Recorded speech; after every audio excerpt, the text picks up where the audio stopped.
Hello everyone, welcome back to the classroom. मैं Nikhil Rana, class 12th का अपना जो हमारा मैथ्स का टॉपिक है दैट इज प्रोबेबिलिटी, उसको कंटिन्यू रख रहे हैं हम। एंड उसके अंदर जो हमारी बात चल रही है, बात कर रहे हैं मल्टीप्लिकेशन थ्योरम ऑन प्रोबेबिलिटी की।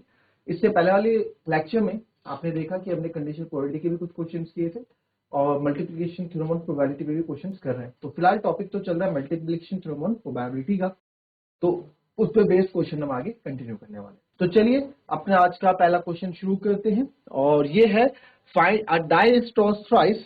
किसी डाई को 3 बार टॉस किया जाता है। Find the probability of getting an odd number at least once. Find the probability of getting an odd number at least once. बड़ा ही प्यारा क्वेश्चन है।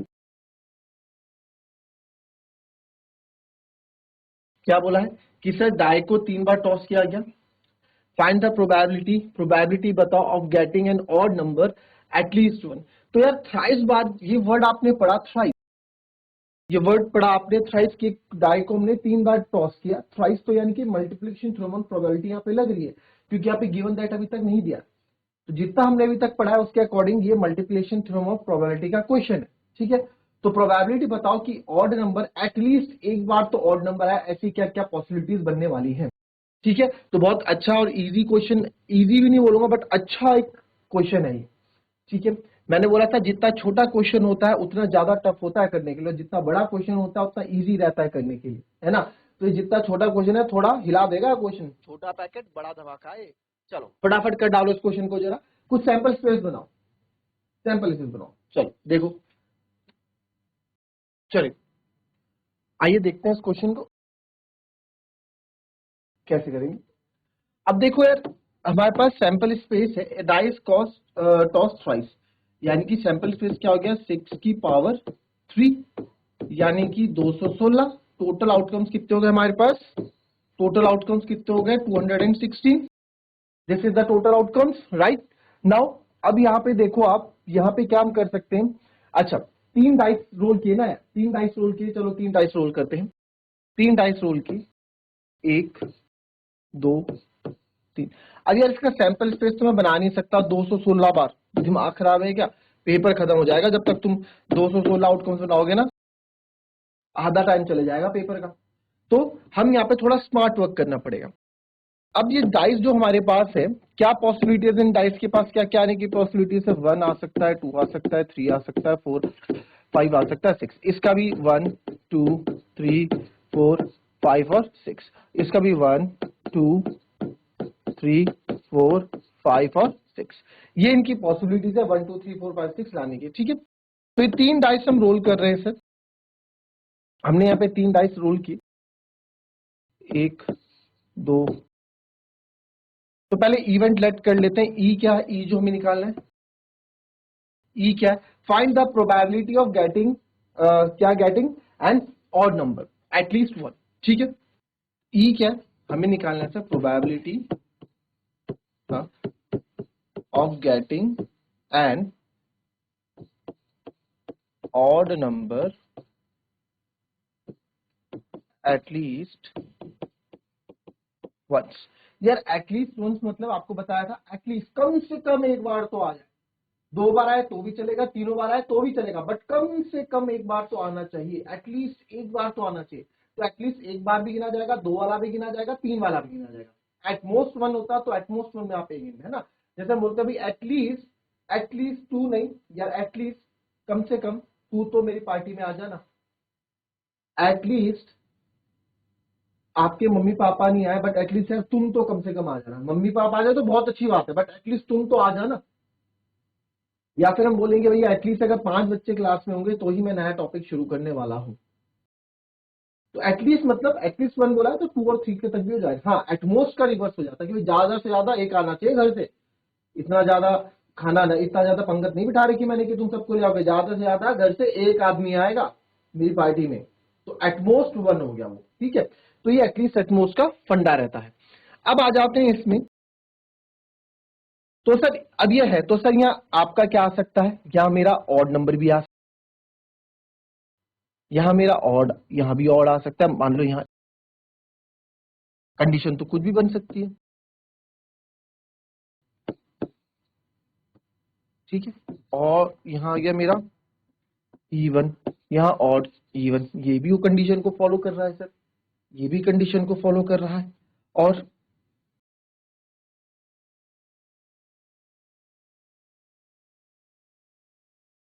ऑड ऑड ऑड, ये भी तीनों, ये भी उस कंडीशन को, ये वाली कंडीशन को फॉलो कर रहा है। ठीक है,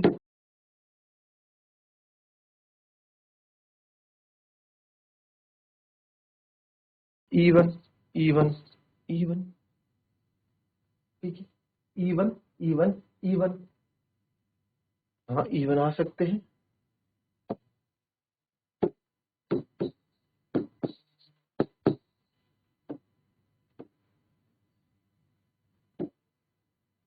इवन इवन इवन, अरे सर अभी तो आपने इवन इवन इवन निकाला, फिर से इवन इवन इवन कैसे आ जाएगा?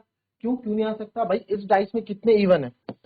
इन डाइस में कितने इवन है? 3 इवन है, इसमें 3 ऑड है ना। 2 4 6 क्या हो गए?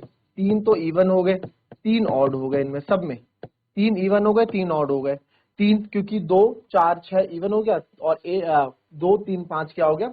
ऑड हो गया। तो 3 तो इवन है, 3 इवन रहेंगे, 3 आपके यहाँ पे क्या रहेंगे आप देखोगे? 3 5 और 1 आपका ऑड हो गया। और इवन की बात करूं तो 2 4 6 मेरे इवन हो गए। तो सब डाइस की कहानी है, तो इवन जरूरी थोड़ा ना, इस बार 2 4 6 आया, इस बार 6 4 2 आ गया। क्या होता है, रिपीट भी कर देगा, रिपीटिशन वाला है, 6 4 2 आ जाए, कुछ भी आ जाए, कंडीशन तो है। बट ऐसी तो सिर्फ 216 कंडीशन मिलेगी, तो कब तक गिनते रहेंगे? ऐसे में तो गया टाइम भैया, यही काम छोड़ना है अपने पास, पेपर देके घर भी जाना है, रेस्ट मारना है, चिल मारना है, क्यों? यही काम थोड़ा रह गया। तो क्या करेंगे सर? कुछ तो तरीका होगा निकलने का बाहर, है ना, कुछ तो तरीका होगा निकलने का बाहर। क्या होगा? लगाओ दिमाग यार। Probability of getting an odd number at least once, ठीक है, एक बार प्रोबेबिलिटी नंबर, तो ई डैश क्या होगा? ई कॉम्प्लीमेंट क्या होगा? ई नॉट क्या होगा? ये प्रोबेबिलिटी, अच्छा ये event of getting an odd number ना, अभी इवेंट मान लो उसको, प्रोबेबिलिटी अगर event of getting an odd, अगर प्रोबेबिलिटी लगाऊंगा इसके आगे पी, तो इसको आगे में प्रोबेबिलिटी ऑफ वो नंबर हम लिख सकते हैं। अच्छा ई नॉट क्या होगा फिर? इसका उल्टा क्या होगा? Event of getting an odd number, not an odd number, एक भी ऑड नंबर नहीं आना चाहिए। सर एक भी ऑड नंबर नहीं आना चाहिए तो क्या आएगा? इसको बोल सकता हूं getting an even number, even number ही तो बोल सकता हूं, इसको ये भी तो बोल सकते हैं हम, getting an even number, event of getting an even number, कुछ भी बोल सकते हैं दो में से। हाँ सर इवन नंबर ये बोल सकते हैं, इससे इजी हो जाएगा निकालना। कैसे? Event of getting not an odd number और गेटिंग एन इवन नंबर, ठीक है, ठीक है सर। अच्छा तो इसका तो मेरे को यहाँ पे पता है, ई नॉट का कैसे हो जाएगा? कितने होंगे number of elements in E not? कितने डाइस है टोटल हमारे पास? 3 डाइस है सर। कोई मुझे बता सकता है कि ई नॉट के अंदर कितने एलिमेंट्स होंगे? क्या कोई बता सकता है ई नॉट के अंदर कितने एलिमेंट्स होंगे? जरा बताओ क्या होगा, क्या होगा? देखो, number of getting an even number, कितनी पॉसिबिलिटीज है हमारे पास कि हमारे पास एक इवन नंबर आ जाए? Getting an even number, probability of getting an even number, क्या पॉसिबिलिटीज है? तो सर हमारे पास पॉसिबिलिटीज क्या है? गेटिंग एन इवन नंबर आने की पॉसिबिलिटीज क्या है? कितने डाइस है हमारे पास? 3 डाइस है, 3 डाइस है, तो 3 डाइस की प्रोबेबिलिटी क्या हो सर? 3 इसमें आ सकते हैं इवन, चलो इसको छोड़ो, 3 इवन इसमें है, 3 इवन इसमें है, 3 इवन, हर डाइस में 3 3 इवन है। तो टोटल कितने हो गए? 3 इंटू 3 इंटू 3, तो कितना हो गया? 27। Total number of getting an even outcomes आप बोलेंगे, number of possible outcomes total जो मेरे पास यहाँ पे है, फेवरेबल आउटकम्स जो मेरे पास वो कितने? 27 है, राइट? देख लिया आपने, 27 है। अब तो मेरे पास कोई दिक्कत नहीं, अब तो बहुत इजी हम निकाल सकते हैं। क्या आपको ये फॉर्मूला पता होगा भाई? प्रोबेबिलिटी ऑफ ई प्लस होने की और ना होने की प्रोबेबिलिटी का सम क्या होता है? 1, है ना। और यहीं से एक फॉर्मूला हमने बनाया था, क्या कि अगर मुझे प्रोबेबिलिटी ऑफ ई चाहिए तो मैं लिख सकता हूँ 1 minus probability of E not, लिख सकता हूँ कि नहीं लिख सकता हूँ? ये फॉर्मूला याद है, प्रोबेबिलिटी ऑफ ई, ये दोनों फॉर्मूले ये मेन फॉर्मूला इसी से बन के आता है हमारा ये वाला फॉर्मूला। तो probability of E equals to 1 minus probability of E not. मानते हो इस बात को? जी सर। ओके, तो अब आप यहां पे देखें, कि क्या हो सकता है। और अब क्या कर सकते हैं सर, आप यहाँ पे प्रोबेबिलिटी ऑफ ई नॉट निकाल दें, क्या दिक्कत है। चलो, प्रोबेबिलिटी ऑफ ई निकालनी है मेरे को, प्रोबेबिलिटी ऑफ ई चाहिए मेरे को, तो 1 minus probability of E not, number of formula वही 8 9 10 9 10 से जो सीखते आ रहे हैं, number of favourable outcomes upon total number of outcomes, है ना भाई, वो तो है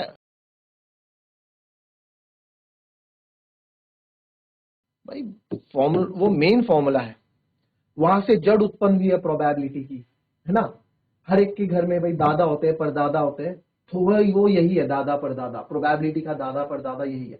आगे कितने भी आप इसको एक्सपेंड कर दो प्रोबेबिलिटी को, बट इससे बाहर नहीं जा सकते number of favourable outcomes upon total number of outcome. क्यों? तो 1 माइनस 27 अपॉन 216, इसका एलसीएम ले लेते हैं,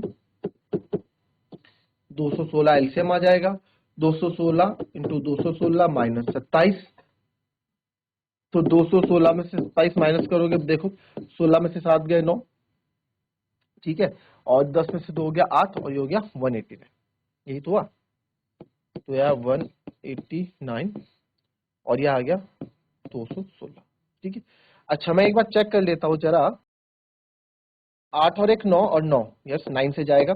इसको देखते हैं, 6 2 8 और 1 9, ये भी जाएगा, तो क्यों ना इसको कर देते हैं। 9 2 जा 18, 9 1 जा 9, और ये भी आएगा 9 2 जा 18, 9 4 जा 36। अभी भी ये कट रहा है किससे, 3 7 जा 21 और 3 8 जा 24, तो 7/8 क्या होगा, हमारा आंसर होगा। कोशिश करना, चीजें अगर कट रही है, कैंसिल हुई, तो उसे कट करना, सिंपलेस्ट फॉर्म में आंसर देना, ठीक है। कोई भरोसा नहीं, आधा नंबर आपका इसी कारण भी काट सकते हैं, एग्जामिनर पे डिपेंड करता है, ठीक है, मूड पे डिपेंड करता है भाई। मूड अच्छा रखना, कॉपी अच्छी रखोगे तो मूड अच्छा रहेगा, एग्जामिनर का कॉपी जो चेक करेंगे। मूड खराब रखोगे, गंदा कबाड़ जैसा काम करके लाओगे, तो फिर कबाड़ जैसे नंबर मिलेंगे। सामने वाला जो चेक करता है उसका मन भी कबाड़ जैसा हो जाता है कि क्या तो लिखा, समझना पड़ता है, कीड़े मकोड़े लिखे क्या। किसी का 9 ऐसा होता है, ये 9 हो गया, अबे 9 है कि ए है पता ही नहीं लगता, ऐसे बनाते।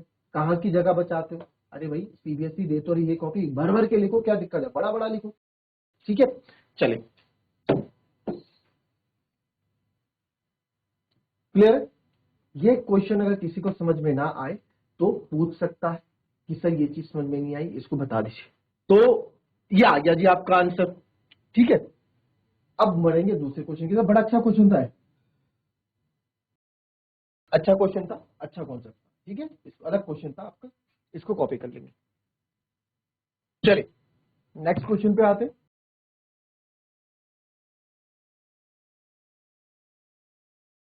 Two balls are drawn at random with replacement, without नहीं है, with है, from a box containing 10 black and 8 red balls। हमने 2 बॉल्स ड्रॉन की रैंडम विद रिप्लेसमेंट, यानी कि उठाई और वापस वहां पे रख दी एक बॉक्स के अंदर, जिसके अंदर कितना, एक बॉक्स है जिसके अंदर आपके 10 तो ब्लैक बॉल है और 8 आपकी रेड बॉल है, 8 हमारी रेड बॉल है। Find the probability that both balls are red. तो दोनों बॉल्स, प्रोबेबिलिटी बताओ कि दोनों बॉल्स के रेड आने की प्रोबेबिलिटी क्या रहेगी। अच्छा एक बार बताओ मेरे को, ये है आपका, ये आपने, आपको याद आया प्रोबेबिलिटी वाला, याद आया, विदाउट रिप्लेसमेंट और विद रिप्लेसमेंट। विद रिप्लेसमेंट आएगा तो आपको ये यूज करना था, ठीक है। विदाउट रिप्लेसमेंट आएगा तो हमें कंडीशनल प्रोबेबिलिटी, यानी कि जो मल्टीप्लिकेशन थ्योरम है वो। विद रिप्लेसमेंट को यहां लिख भी देता हूं, क्या होता है, इंडिपेंडेंट इवेंट होता है। ऊपर बताया था ना, विद रिप्लेसमेंट इंडिपेंडेंट इवेंट होता है। ये if and independent event the probability of, ये आपको पूरा समझाता है कि ई एंड एफ के साथ होने की प्रोबेबिलिटी को। इंडिपेंडेंट कब होते हैं, जब ये एक दूसरे पे डिपेंडेंट नहीं होते। ये पूरे आप लेक्चर देख लेना, प्रीवियस लेक्चर उसमें अच्छे से समझा रखा है, तो अभी आपको बस थोड़ा मगअप करने के लिए मैं यहाँ पे लाया। तो विदाउट रिप्लेसमेंट है जी सर, विदाउट रिप्लेसमेंट और विद रिप्लेसमेंट है। तो विद रिप्लेसमेंट है मतलब इंडिपेंडेंट है। तो एक चीज तो मुझे यहां समझ आई कि सर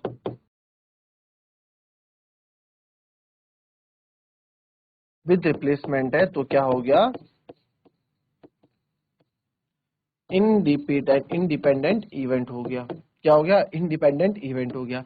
जिसके लिए क्या होता था, probability of E and F क्या होता है आपका, probability of E into probability of, no condition, कोई कंडीशन नहीं लगी है, इंडिपेंडेंटली प्रोबेबिलिटी निकाल रहे हैं जैसे हम निकालते आ रहे हैं number of favourable outcomes upon total number of outcomes के साथ। ठीक है, यही चीज इसमें लग रही है। ओके, ये फॉर्मूला इसमें यूज करेंगे। ठीक है, क्यों? क्योंकि सर ये हमारा क्या है, विद रिप्लेसमेंट है और विद रिप्लेसमेंट वाला क्वेश्चन है। चले, both balls are red, event हमें दे रखा है, find the probability that event क्या है, both balls are red, both balls are red. चलो ये तो आप भी कर लोगे यार, ये तो आप भी कर लोगे इस क्वेश्चन को, मेरे ख्याल से कोई दिक्कत तो है नहीं। फटाफट करके देखो जरा आंसर, फटाफट करके देखो। चलो, तो हमें देख लिया, हमें बोला बोथ बॉल्स आर रेड निकालने, आ गया होगा अब तक तो आंसर। तो देखो इसमें ई, अच्छा ऊपर ही मान लिया मैंने इवेंट, ई इवेंट मानते हैं कि फर्स्ट बॉल इज रेड, और एफ भी मैं मानता हूं कि एफ मानता हूं सेकंड बॉल इज रेड। क्यों? क्योंकि सर मेरे को तो क्या चाहिए, मेरे को तो यहाँ पे सेकंड बॉल इज रेड, यानी कि मेरे को क्या चाहिए, इन्होंने बोला हुआ है कि दोनों बॉल्स रेड है, तो फर्स्ट बॉल भी रेड मान ली और एफ एक इवेंट माना जो सेकंड बॉल हमने माना। ठीक है, और यहाँ हो रहा है विद रिप्लेसमेंट, यानी कि वापस रख दे रहे हैं।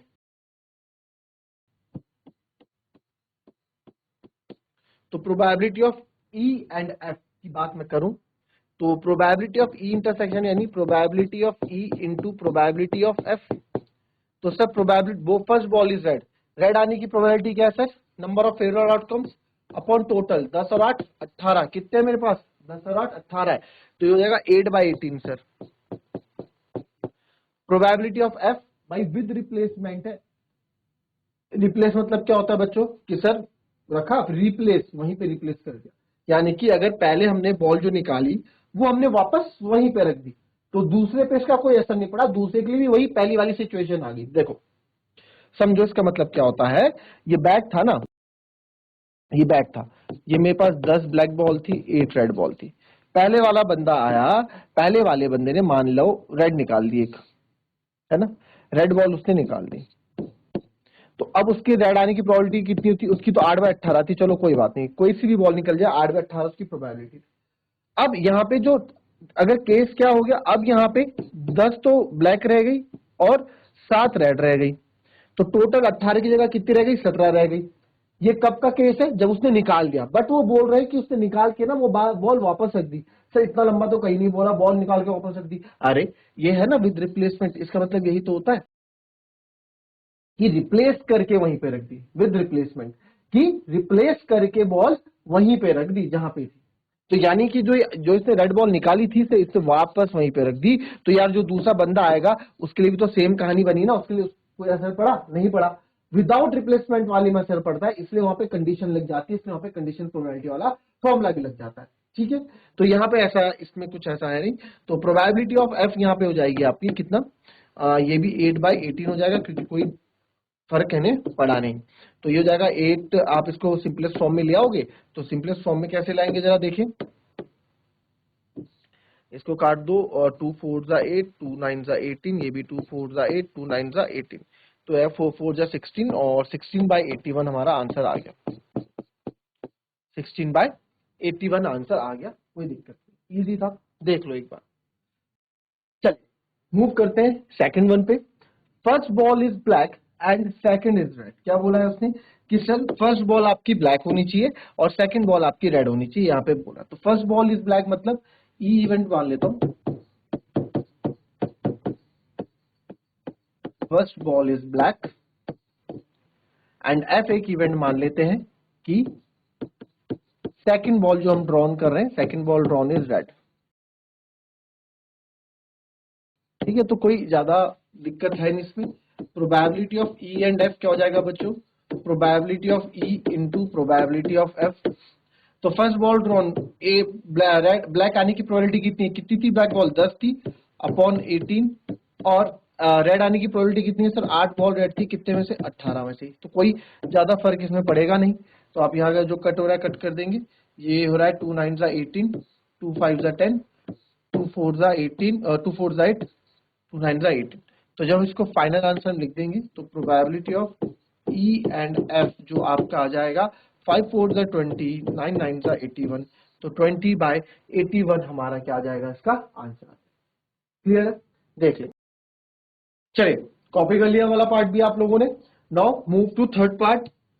थर्ड पार्ट क्या है, one of them is black and other is red, one of them is black and other is red, ये बोला गया है। थर्ड पार्ट था one of them is black and other is red, क्या probability है कि वन ऑफ देम एक black हो और दूसरी रेड हो। तो सर यानी कि कहने का मतलब इसका क्या है कि क्या प्रोबेबिलिटी है कि आपने पहली बॉल निकाली ब्लैक आए और दूसरी बॉल निकाली हो रेड आए। सर ऐसा क्यों, पहली बॉल आए ब्लैक और दूसरी बॉल आए रेड, ऐसा क्यों? पहली बॉल रेड भी तो आ सकती है और दूसरी ब्लैक भी तो आ सकती है। भाई उसने ये बोला है ना, ये थोड़ा बोला है कि पहली ब्लैक होनी चाहिए और दूसरी रेड होनी चाहिए। ऐसे कोई पोजीशन वाइज थोड़ा दिए कि भाई मुझे पहली ही ब्लैक चाहिए और दूसरी रेड चाहिए। उसने बोला वन ऑफ देम, उनमें से एक ब्लैक होनी चाहिए और उनमें से एक रेड होनी चाहिए। ये नहीं बोला उसने कि पहली ब्लैक होनी चाहिए, है ना। मैंने बोला दो बॉल निकालो, दोनों में से एक ब्लैक एक रेड होनी चाहिए। ठीक है, ये प्रोबेबिलिटी। सर अब एक बच्चे ने सर एक ब्लैक एक रेड क्यों, एक रेड और एक ब्लैक क्यों नहीं बोला आपने? मैं कहूंगा बिल्कुल एक रेड और एक ब्लैक भी बोल सकते हो आप। क्यों? क्योंकि उसने पोजीशन क्वेश्चन में कहीं नहीं बोले, आप देखोगे वन ऑफ देम बोला है कि इनमें से एक ब्लैक होनी चाहिए एक रेड होनी चाहिए। ये नहीं बोला कि पहली ब्लैक होनी चाहिए और दूसरी रेड होनी चाहिए, ऐसा कहीं नहीं बोला, ऐसा कहीं नहीं बोला। ठीक है, तो इसको हम डायरेक्ट ई इवेंट आप मान लेना, तो ये लिखिए probability getting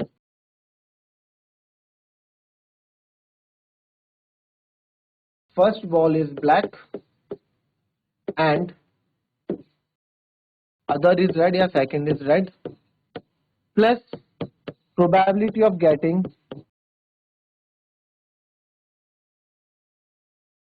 first ball is red and second one is black। हमें तो दोनों की प्रोबेबिलिटी निकालनी है ना।